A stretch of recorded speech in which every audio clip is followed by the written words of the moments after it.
This is WWE superstar Drew McIntyre, and you're listening to the WWE Podcast. The champ is the one that everybody wants, me. It's going to WrestleMania. Claymore! Austin 316 says I just whipped your ass. This is my iron. You're going to acknowledge me. Everybody, we are back. We're back with the current state of WWE after a couple of weeks of absence due to just crazy schedules, mostly on my end. We are back. Anthony DeMarco is back in the saddle in the co-host chair as we are going to break down the current state of WWE, pick a topic or two, and then deep dive into it. But before we get there, how you doing, buddy? It has been too damn long. Too damn long. I mean, you were busy sometimes. I was busy sometimes. Hey, I got an After Dark show in at what was it, Sunday at 10 p.m. So obviously there's blood on both of our hands, but we've finally been able to link up our schedules. And to be honest, if there's a period where you have to kind of slack off a bit, right after Backlash is typically that time to do so because it's even a downtime typically in WWE. Yes, it is. It feels very much like we are now fully past Mania. There's no more tribute videos to it. There's no more anything. It's just, it feels kind of like we're on a downslide, but that's fine. I'm not worried about the product. It's normal. It is very much just focused on tournament, and almost to the point of exhaustion, but I'm cool with it because it's a lot of wrestling and that's what we like. But before we talk about what we're going to talk about tonight, I do want to just bring up quickly about the conversation before I hit the record button. We were talking about the lineages of championships and why WWE does the things that they do with the belts. And if you go on to, if no one has done it, this is one of the first times I've done it in a long time. If you go on WWE's website and you look under their championships, you can look under every single belt that they have or have had in their history and go through who has held it for how long. And if you look back and see some of these belts, like, for example, the World Heavyweight title was created out of nothing this past year, over last year, 2023. Seth Rollins, obviously, the first one to win it. We don't know why they just reinvented the wheel. They could have pulled off the old World Heavyweight title. But, Anthony, I know that you had some pretty good points about the belts and some interesting things that I don't know you wanted to mention quickly. Yeah, well, I'll preface this by saying that this is all useless information that will serve you no good in the future. But if you're someone who goes down rabbit holes like I do late at night sometimes, you probably know all this. But specifically with the tag team titles, because the IC Championship, the US Championship, the WWE Championship, those are lineages that have held true for the last, 30, 40, 50 years in some cases. The US one going all the way back to WCW. But it really gets convoluted with the tag team titles. And you see the world tag team titles right now, and for reference, the ones that Miz and Truth hold on Raw, that lineage actually begins back in 2002 when they were created for SmackDown, dubbed as the WWE tag team titles. I think Stephanie McMahon created them, and there was a tournament, and if I'm not mistaken, the inaugural WWE tag team champions were Kurt Angle and Chris Benoit. And then they later became the tag team championships with like the penny titles. Is that what everyone nicknamed them, with the black strap and like a big penny in the middle? And then were turned into the Raw tag team championships, which were now turned into world tag team titles. And the WWE tag team championships, the one that Waller and Theory have, were the SmackDown tag team titles that were created for SmackDown Live when Shane McMahon and Daniel Bryan were running it in 2016. Only 8 years old, inaugural winners, Slater and Rhino. So, I mean, it's a bit confusing, but if you have a very, I guess a very good memory like I do, you can kind of follow everything. But then you even get like the women's the women's titles in general. Like, I believe the women's world title, the one that Ripley has on Raw, that has the lineage, I want to say, of the SmackDown Women's Championship, which was created in 2016. And the WWE Women's Championship has the Raw lineage that was created in 2016 as well, I think, because they retired the Divas Championship. They created the Women's Championship, which then became the Raw Women's Championship. And the original Women's Championship was retired in 2010 after like a 30-year lineage, more or less, in favor of the Divas Championship. So it's just all kind of convoluted when you're trying to keep track of all these things. So, I mean, I guess it sounds complicated over this, but I mean, we just walked through it with you and I before we hit record here, and you were even kind of perplexed about how convoluted it can be. I don't know why. I mean, here's the thing, though.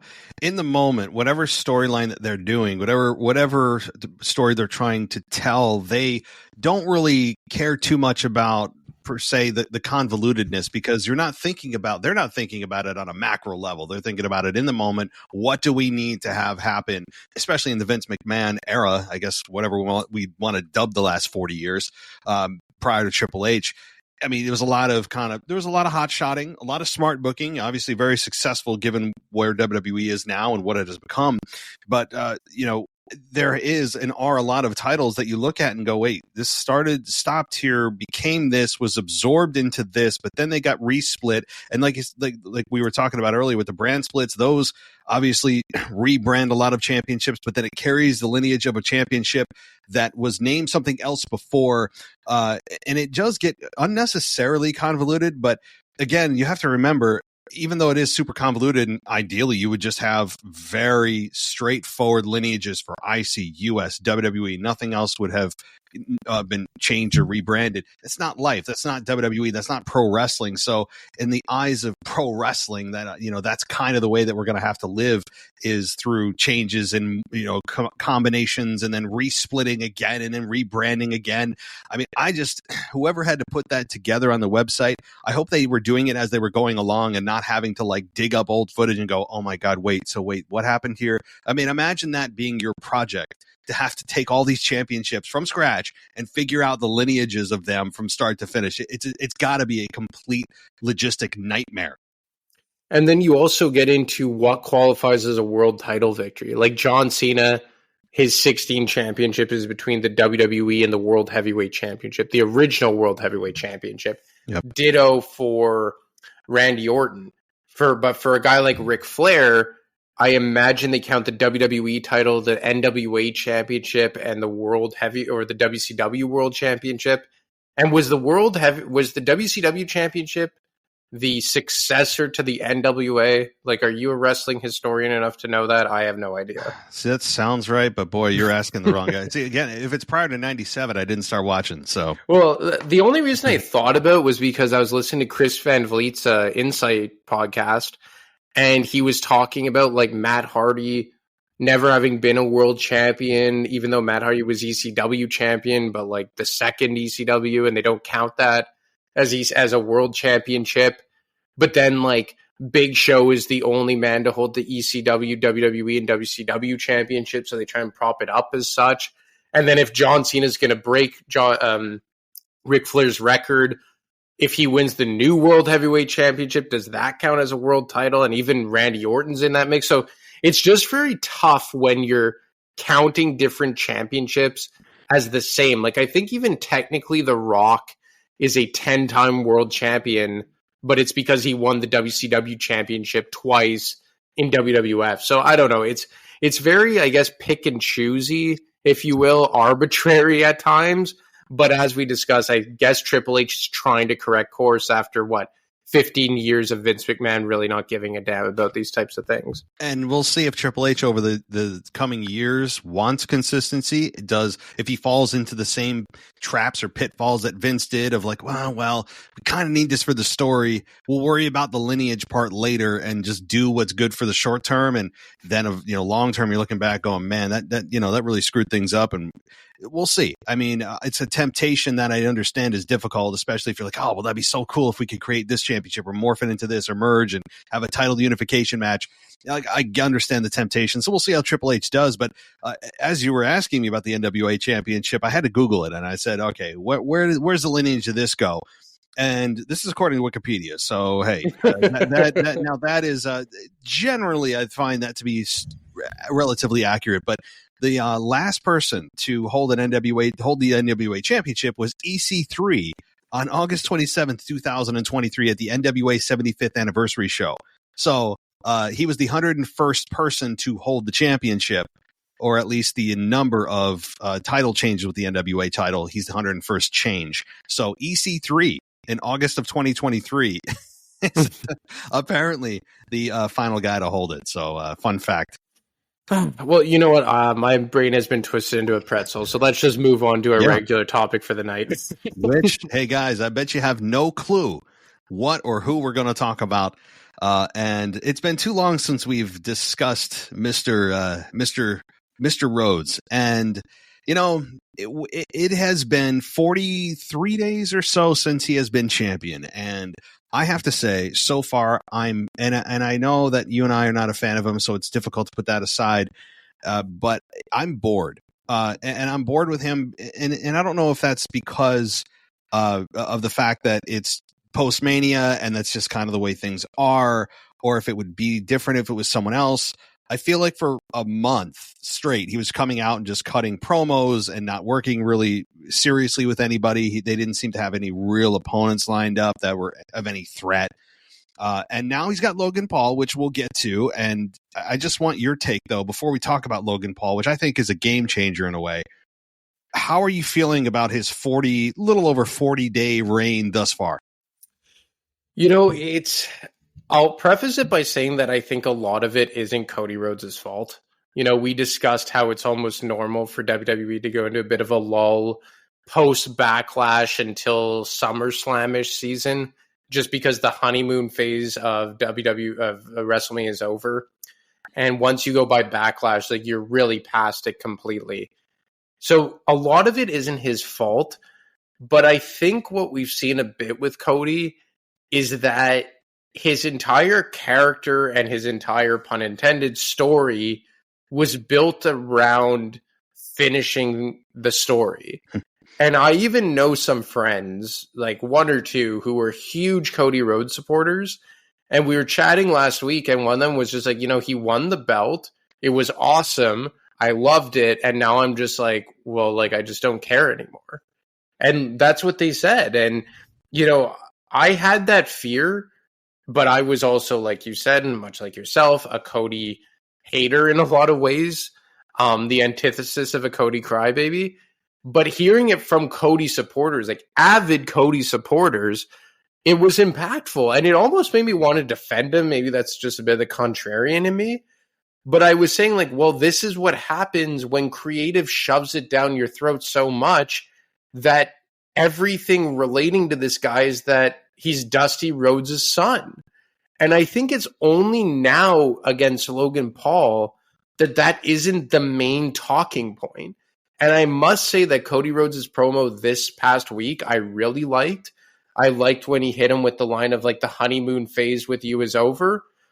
And like I said, it's a lot of it is just everyday stuff or every year stuff in WWE. It's not all at Cody's feet. Like, I even think Damian Priest's run has been a bit meh so far on Monday Night Raw, just because it's the post-Mania season now. But I just find with Cody, it's felt more deflating because of how hot the story was going into WrestleMania. And let's be honest, the two biggest antagonists going into Mania in Rock and Roman Reigns haven't been seen since the night after Mania. So there's been a lot of air been taken out of that balloon as well. So it's not all at the feet of Cody, but I think for anybody looking at what's happened objectively, you can pinpoint that, yeah, this was the danger when the entire substance of Cody's character and the main reason for caring about him was finishing the story for his dad. Now you've done that, and you don't really have a lot else to pull off of. Yeah, what's his thing now? Like, what's his mission? What's his path? It's just been, and again, cutting good promos, which he does. I'm not a fan of his cadence and the way he talks and Mr. Self-Aware. I get that sense and I can't stand it, but he's good at promos, no doubt about it. And this past week, you know, he did cut I didn't hate the promo either. I thought, while he brought up 1992, and I thought for sure, I go, oh my God, he's talking about War Games in 1992, right? Survivor Series. And I'm just like, oh my God. I'm like, please do not even mention your father. I'm like, can we go one story without mentioning your dad? And he didn't. And I thought for sure he would. But he brought up the fact that Logan Paul's a tourist. I like that line as well. He felt like very much like he's a tourist and it's time to go home, right? And I did enjoy that part of it because Logan Paul, to a lot of people, still kind of feels that way. He still feels like he's just a visitor. He's just here for a short time and gone. I actually hope that's not the case. I mean, I have really, really, week after week, become more and more invested in a good way with Logan Paul. I think he has felt like he feels like he actually is taking this seriously. We knew in ring there was no problem, but on the mic and character wise, that's to me where he's excelling and progressing the most is in his promos and in his character, who he is. All of that, his comfortability on the microphone has really just, I mean, at an exponential rate. I've enjoyed Logan Paul a lot, and I think that when you look at this match, I don't know how you feel about it with the upcoming match here in Saudi. Do you think there's any chance that he beats Cody Rhodes? I know he's what, 40 some days in. I don't know. What do you feel about it? You know, obviously my first instinct is to say there's no way in hell Cody walks out without the championship out of Saudi. Just because they built the story for 24 months. They've put the company on his shoulders. He's been a fighting champion. And look, to be honest, as much as I hate Cody, I am so happy to see the WWE Championship each and every week on SmackDown. Like, I don't know how you feel about that, even though you're not a fan of the character. Mm-hmm. Oh, no. That's another good point, is seeing an actual world champion on Raw or on SmackDown weekly is nice. Even if he was there every other week, I know they're going to put him every week. That's fine. The bar has been set so low of when the SmackDown champion or the WWE Undisputed champion should be there. Yeah, no, it's refreshing, no doubt. So just that in and of itself, I like it. Even though I don't like the guy carrying it around, I still am happy he won the championship at WrestleMania. Just because you have a present champion each and every week on SmackDown. But I'm not a huge fan of champion versus champion. Now, they've made it just for the Undisputed Championship, which I think in a way is cool, right? Because it makes it less predictable. Like when it was for both titles, everyone was just like, oh, it will be like a no contest or disqualification. The Wyatt Six will get involved. And if anyone wins, it will be Cody and you'll be a double champion and you yippee-ki-yay and we'll sing Kumbaya as we look at a picture of Dusty and light a candle, you know, But now that it is an advantage for the heel, it makes it more interesting. And look, do I still think that Cody Rhodes is going to win? Yeah. But I think there's a chance Logan Paul could win because, look, Saudi Arabia is clearly a Logan Paul fan. The only other time he's challenged for the Undisputed Championship was in Saudi Arabia against Roman Reigns in a heel versus heel match. He won the United States Championship in Saudi Arabia against Rey Mysterio. And they've handpicked him, I would believe. And look, there is a lot to say that they lack star power right now. Seth isn't there. Rock isn't there. Brock isn't there. Roman isn't there. But I think it says something pretty significant when Saudi Arabia, because they pay $50 million a shot, kind of have Logan Paul always in prominent places in their lineup card. And for me, I'm saying like WWE's in a lull right now. Logan Paul has knocked this thing out of the park. They have Prime tattooed everywhere, all over their production. He has a podcast that routinely has WWE wrestlers on it. He's really made that U.S. championship feel legitimate since a long time, a very, very long time, even despite them trying to force it onto Austin Theory and make it feel important just by happenstance on Theory. I don't know, like, is there a chance they could put the WWE championship on Logan Paul? Even if it's for a short while, but just for the sheer volume it would get in terms of like impressions on social media and across public spaces. So I'm in your camp when it comes to who's going to win. I mean, Cody is an overwhelming favorite, and I'm not picking Logan Paul to win, but the argument for him to win is stronger than I think people realize. As you outlined some of those points, he has killed everything he's been in a good way. He has absolutely over-delivered every time he's been out there. He hasn't yet got on the mic or in the ring and you've said, oh man, that was bad, right? Like he needs some work. Now, character-wise, yeah, that takes time. But every time I hear him and see him, he's improving. And his confidence is there. He doesn't feel like he's a fish out of water anymore. And so the argument to have him win is somewhat strong. I mean, you have a guy that, as you said, he's killed it every time he's been out there. He's currently the U.S. champion and has added value to that championship somehow. He's found a way, even with like 10 matches in, he's found a way to make it somehow more prestigious. He has a future that you could see him being multi-time world champion, and he will if he wants to make this a full-time gig. And so, yeah, having him win, you imagine the social media explosion would be insane. Now, I think there's almost no chance because of the precursor that The Rock and Cody had, that segment before he left, each of them holding each other's championships, which tells you, okay, yeah, they're going with that.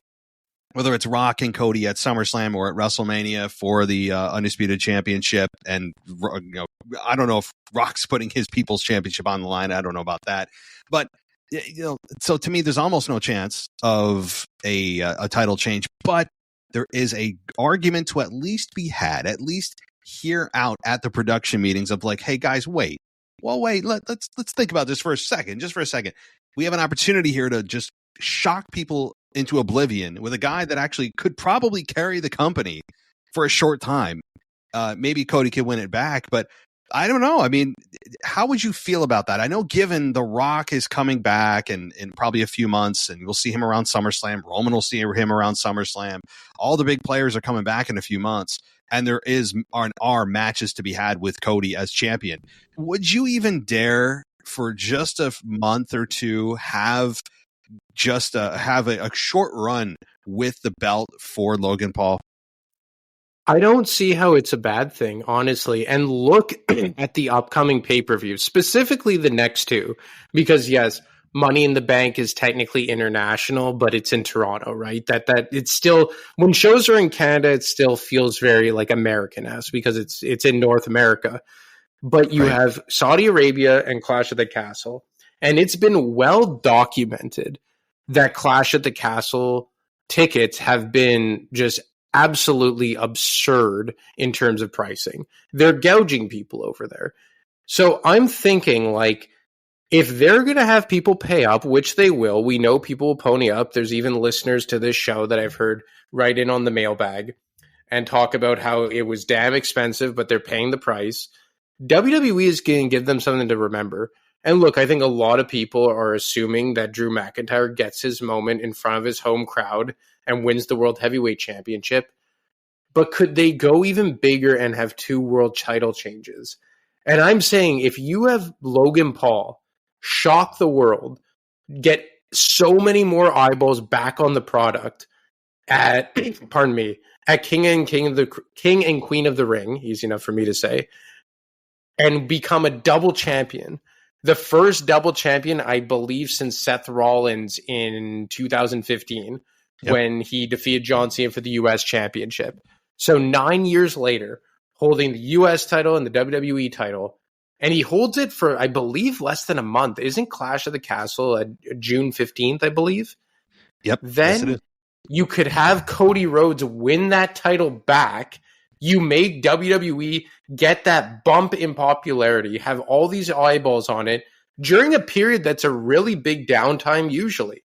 Like between, let's say, mid-May and the end of June, that's usually a really big lull in the time of WWE. Yeah. And if you make that switch and you just have people watching SmackDown each and every week, Logan Paul carrying around the most prestigious championship and the U.S. championship, the face of SmackDown on Fox, and then you have him drop the title back to Cody at Clash of the Castle. You have 2 major championship changes at Clash of the Castle. It makes it semi-worth it for the absurdly high ticket prices that they've put out for Clash of the Castle. And then you still have Cody. You have Cody with 2 months to reestablish himself heading into SummerSlam. Look, I'm not saying it's possible. I'm not saying that it's likely. I'm not saying that that's my prediction. But the more I think about it, I would actually be in favor of it. There's no better time to do something like this than a few months after WrestleMania. You're kind of in that in between weird spot, like you said, where ratings go down. That's just normal, and people are blaming all the ratings are going down because of Cody. No, it's not. I'll actually defend Cody on that. Look at the ratings of Raw or SmackDown from WrestleMania to a few months out. Every time the ratings drop, I will not put that at the feet of Cody. That is not his fault for the ratings dropping. It's just the nature of the business and the way that the viewership is every single year. But here's the other thing is the way Triple H has booked championships. All the fans know that Triple H is a massive fan of long reigning championships, like long reigning, having long reigns. Like that's been his thing. That's been one of his big points and big kind of fingerprints on any time he has title matches, title changes.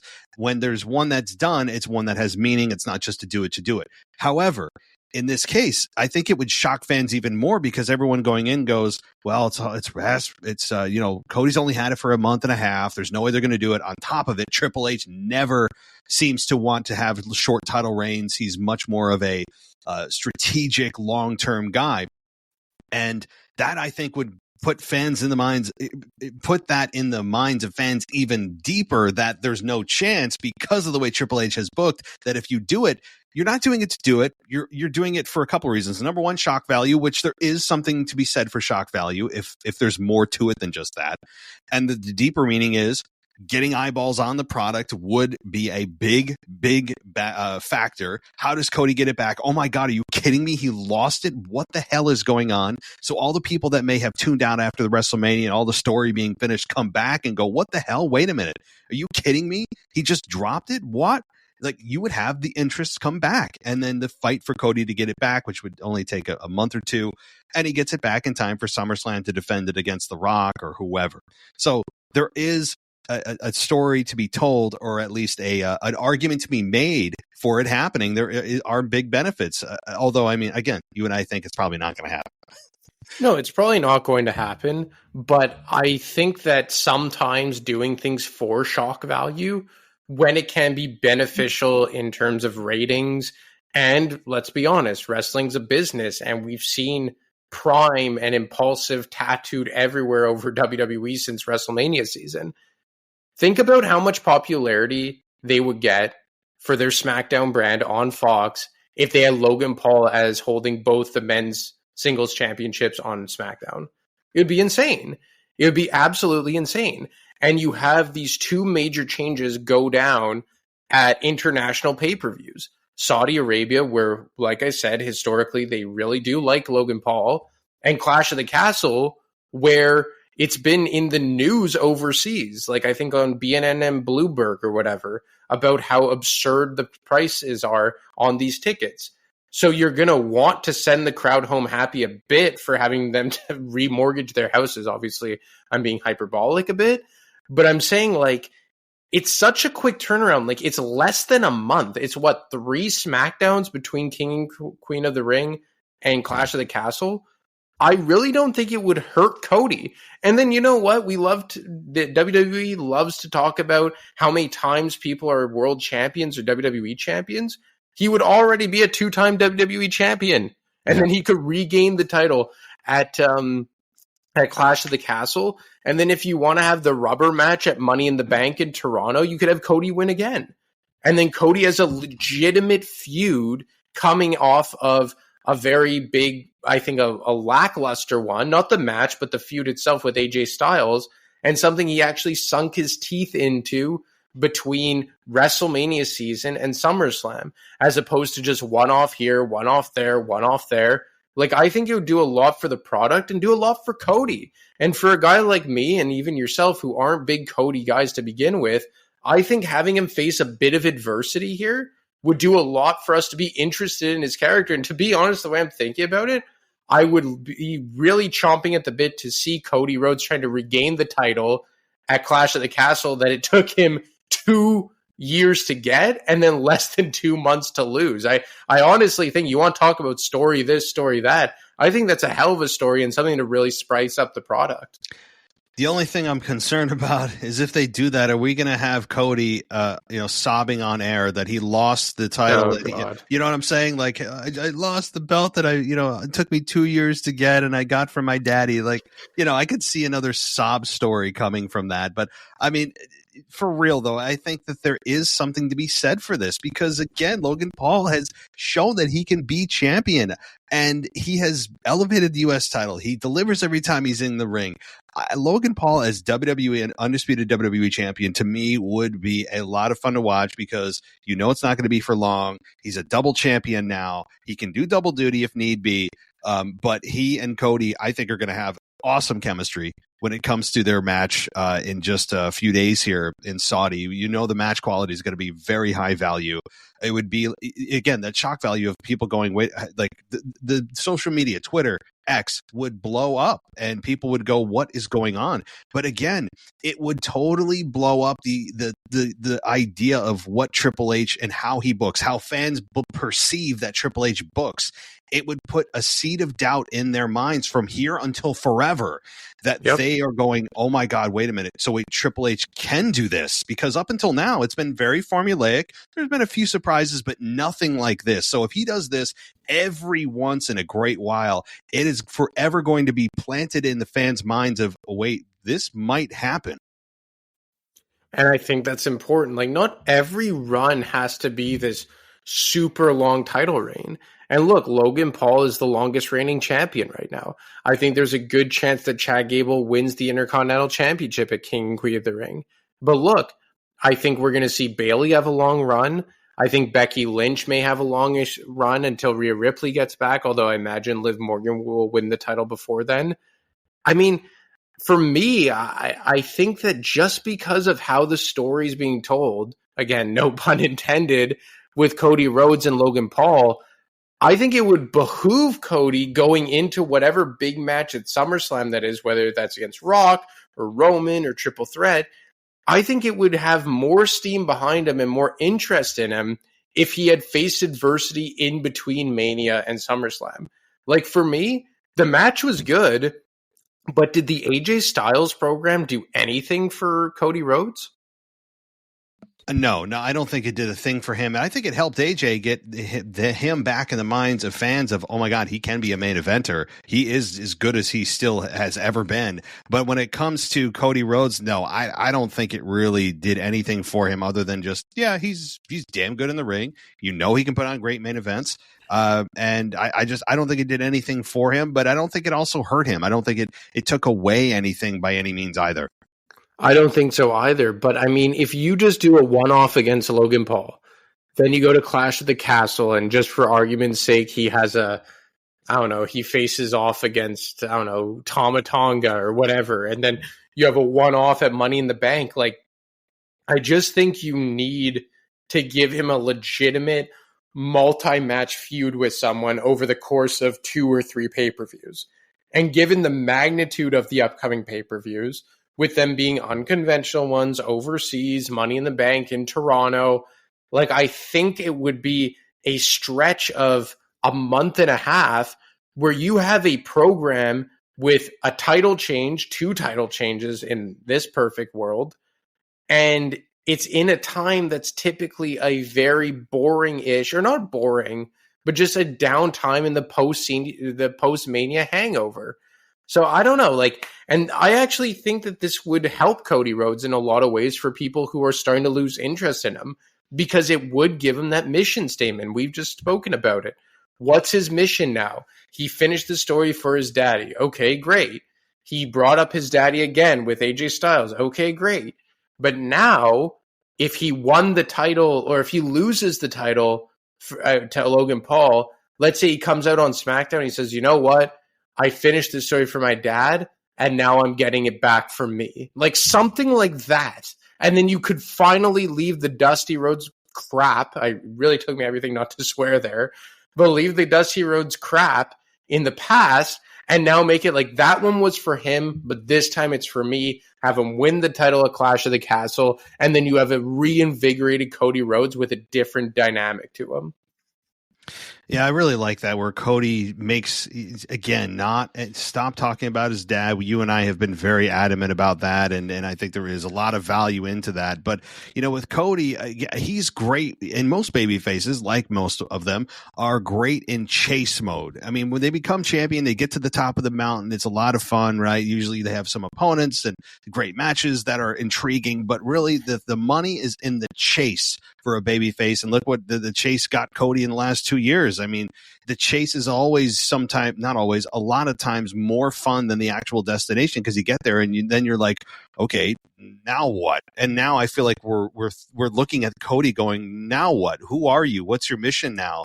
And this would add a lot of just intrigue. It would add that element of unpredictability in the minds of fans that I feel like people understand who and what Triple H is. But yeah. So, any final thoughts? My child is screaming. So, any final thoughts as we wrap things up here? No, it's all good. I think we got it all out. But go take care of some house cleaning over there. Yeah, I'm gonna do that. And all right, well, I hate to cut this short a little bit, everybody, but I'm needed as my 2-year-old is screaming. So, all right, buddy. Well, we will be chatting in a week, and you take care. All right, man. Take it easy and good luck. Thanks. Thanks for listening to the WWE Podcast. Don't forget to subscribe on your favorite podcast app so you don't miss a show, or head to WWEpodcast.com. And for all of these shows ad-free, head over to patreon.com/WWE Podcast. Until then, we'll see you next time.